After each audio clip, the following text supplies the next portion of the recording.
Hello students, this is Bapalita Chakravarti here. I am from West Bengal, India. I teach chemistry for specially a NEET and joint entrance.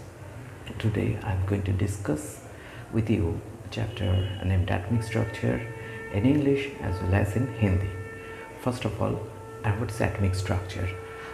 That was already known that atoms contain some subatomic particles like protons, neutrons, electrons, but how they are placed inside the atom was not known, and that was first Rutherford who described us how atoms are constructed by the subatomic particles. तो Rutherford ने क्या किया था, एक बहुत ही कम thickness का about 0.001 millimeter thickness a gold foil was taken, and in front of gold foil compound contains radium, a radioactive element, and carbon was placed. Now what is a radioactive element? Radioactive elements are those which disintegrates spontaneously to produce some radioactive particles like alpha particles, beta particles, gamma particles.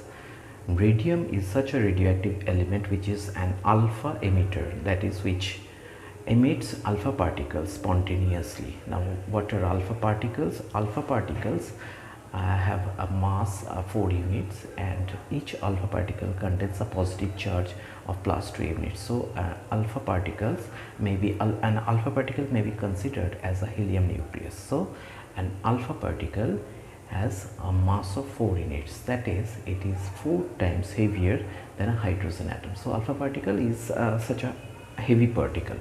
Now when alpha particles are projected, say this is a gold foil of very small thickness about 0.001 millimeter, and here a compound is placed which contains radium and carbon. So alpha particles are projected towards the gold foil, and in the back side of the gold foil a white screen was kept and zinc sulfide was coated to observe the way of the alpha particles. Now what did he see? Most of the alpha particles passed through the gold foils without any trajectory, without any deviation from their original trajectory. So Rutherford saw that most of the alpha particles which was coming out from the radium was passed through the gold foil without any deviation from their original trajectory. That was the first observation. Number 2, fewer number of alpha particles was also passed through the gold foil, but with some deviation towards the outside. And the third observation was very fewer number of alpha particles, 1 out of 20,000 was bounced back from the gold foil. So 3 observations were there. Number 1, most of the alpha particles passed through the gold foil without any deviation from their original trajectory. Number 2, a fewer number of alpha particles passed through the gold foil but with some deviation towards the outside, and very fewer number of alpha particles, 1 out of 20,000, bounced back. That was the observation of Rutherford's experiment. Now from the first observation, Rutherford concluded that as most of the alpha particles passed through the gold foil without any deviation, that means most of the spaces inside an atom is empty. Number 2, a fewer number of alpha particles that was deviated towards the outside. That means alpha particles, positively charged particles. So there must be something which at the center which is repelling them. That's why they are deviating towards the outside, or some opposite charges are there outside which are attracting the alpha particles. Okay. And number 3, very fewer number of alpha particles, 1 out of 20,000, bounced back. Now alpha particle is a heavy particle, its mass is 4 times heavier than hydrogen atom. Now when it is bounced back, that means from where it is bounced back, there must be some heavier thing which is alpha particles is colliding with that heavier thing.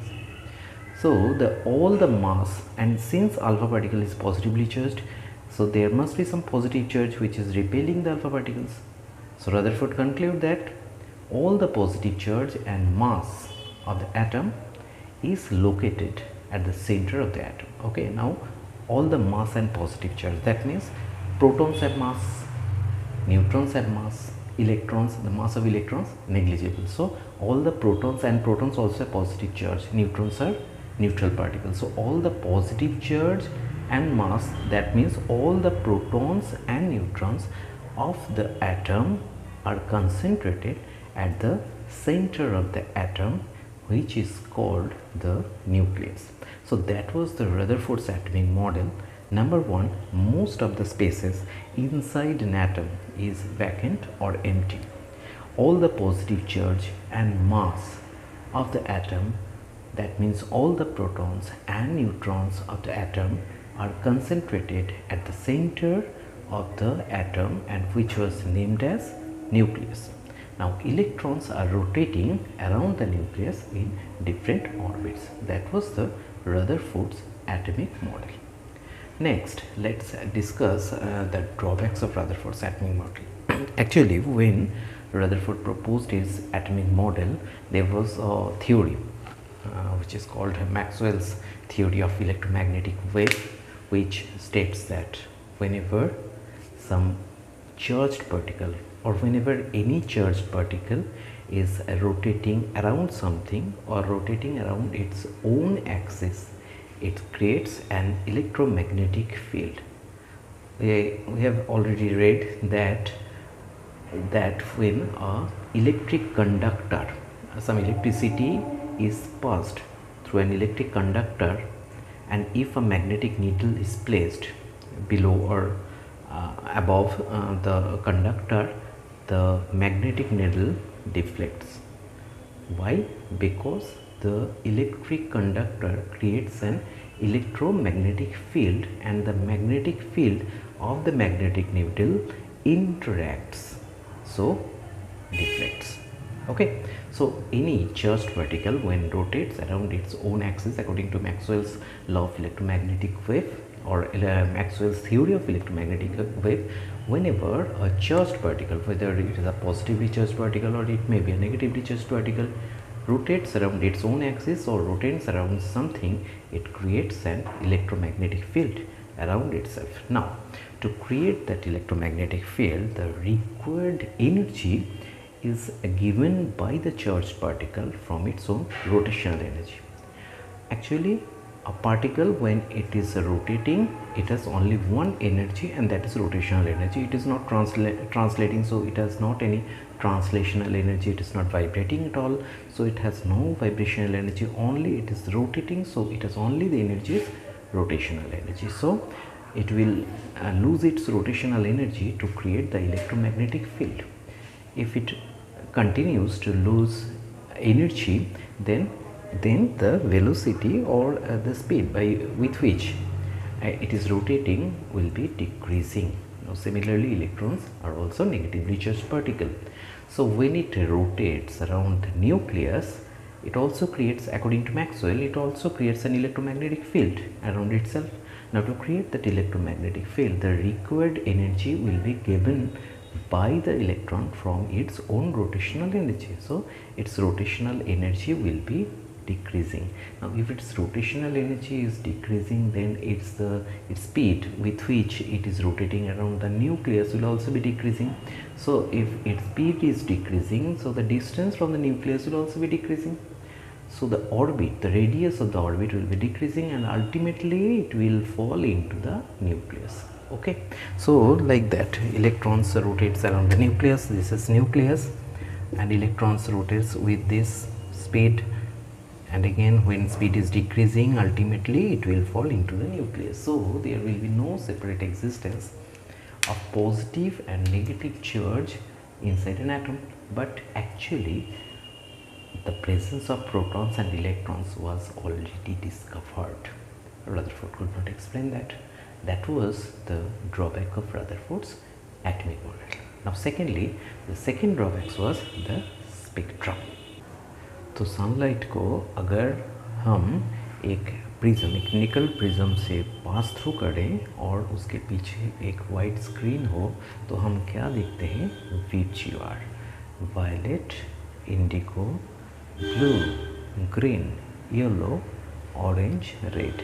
तो violet के ऊपर भी है, उसको ultra violet कहते हैं, red के नीचे भी है, उसको इंफ्रारेड कहते हैं। पर हमारे जो आइज़ है वो ये 7 रंग 7 कलर के लिए सेंसिबल है, तो इसलिए वो ये जो 7 रंग है वो हम देख सकते हैं, बाकी हम नहीं देख सकते। पर सारे कलर्स आ रहे हैं सन से, तो वायलेट हो तो अल्ट्रा वायलेट हो, इंफ्रारेड हो, X ray, gamma ray, cosmic रे, एवरीथिंग, सब कुछ सूरज से आ रहे हैं। कई सारे वो हमारे जो ऊपर जो स्फीयर है ना, stratosphere, troposphere, exosphere, ionosphere, ozonosphere, उसमें एब्सॉर्ब होते होते नीचे तक ये सारे आते हैं, जो हमारे लिविंग के लिए ये ठीक ठाक है। इसीलिए अर्थ में अभी तक हम जी सकते हैं, और सारे प्लैनेट्स में अभी भी प्राणों का कोई अस्तित्व नहीं मिला है, क्योंकि वहाँ पर ये सारे उन सब प्लैनेटों में ये जो स्फीयर्स है ना हमारे अर्थ के ऊपर, ये स्फीयर नहीं होते हैं। चलो ये तो अलग बात है। मैं जो कह रहा था, तो सारे कलर जो है वो एक के ऊपर एक ओवरलैप करके आते हैं। ऐसा नहीं होता कि कोई एक कलर प्रेजेंट है और कोई एक कलर नहीं है। अगर कोई कलर नहीं होगा तो उसकी जगह क्या कलर आएगा? अगर कुछ भी नहीं है तो ब्लैक ही आएगा ना। तो यहाँ पर ब्लैक नहीं आ रहा है, यहाँ पर सारे कलर आ रहे हैं। तो इस तरीके का जो स्पेक्ट्रम होता है उसको कहते हैं कंटिन्यूम स्पेक्ट्रम।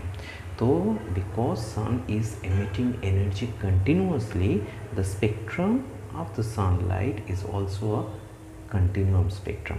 अगर इसमें ऐसा हो कि कोई भी स्पेक्ट्रम में अगर ऐसा हो कि 1-2 कलर वहाँ पर प्रेजेंट नहीं है, उस कलर का एमिशन नहीं हुआ है, वो वहाँ पर स्पेक्ट्रम में वो अपीयर नहीं कर रहा है, उसके जगह ब्लैक स्पॉट आ रहा है, तो उस स्पेक्ट्रम को कहते हैं लाइन स्पेक्ट्रम। ओके, तो कंटिन्यूअसली अगर एनर्जी एमिशन होगा तो उसके कंटिन्यूम स्पेक्ट्रम ही आएंगे, ये एक्सपेक्टेड है। तो इलेक्ट्रॉन भी तो घूम रहा है, इलेक्ट्रॉन न्यूक्लियस के चारों तरफ तो घूम रहा है। तो अगर वो घूमेगा कंटिन्यूअसली, इलेक्ट्रोमैग्नेटिक फील्ड भी क्रिएट करता चलेगा कंटिन्यूअसली। तो इलेक्ट्रोमैग्नेटिक फील्ड क्रिएट करने के लिए जो एनर्जी का ज़रूरत है वो खुद देगा continuously. So energy emission from the electrons occurs in a continuous way or in a continuous manner. So if we get the spectrum of an atom, आप अगर एक एटम का स्पेक्ट्रम लेते हो तो आप क्या एक्सपेक्ट करोगे? वो तो कंटिन्यूम स्पेक्ट्रम ही होना चाहिए ना, क्योंकि एनर्जी एमिशन तो कंटिन्यूअस वे में हो रहा है, जैसे सान की तरह।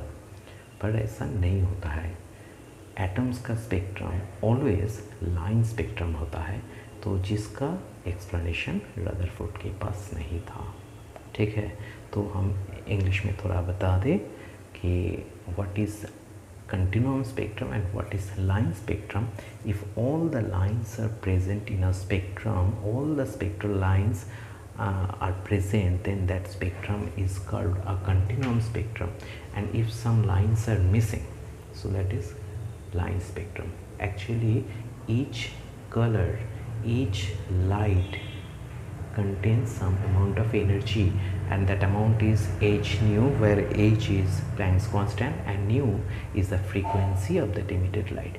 If all the energy are emitting in a continuous manner, so all the energy will be present there, so all the frequencies will be present there, so all the lights will be present there in the spectrum. But if it happens that some lights are absent, those energies are not emitted by the source, then that spectrum is called line spectrum.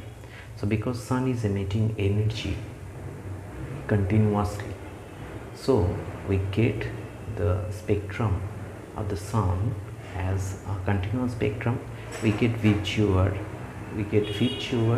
violet, indigo, blue, green, yellow, orange, red overlapping each other, and there is no gap present. So that kind of spectrum is called continuous spectrum, where no gap is present.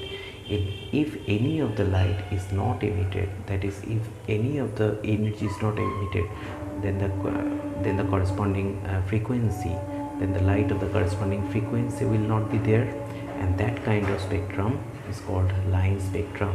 Now, since electron is also emitting, electron is rotating around the nucleus continuously, it is creating electromagnetic field around itself continuously. Now, to create that electromagnetic field, the required energy is also given by the electrons in a continuous manner. So electrons are emitting energy continuously. So if we get the spectrum of an atom, the energy comes from the atom, that spectrum will be or expected to be a continuous spectrum, but actually what we get, a line spectrum. So Rutherford could not explain that. That was the second drawbacks of Rutherford. So now these two drawbacks were rectified by his own students, Niels Bohr. Niels Bohr rectified those two drawbacks. We'll discuss it later.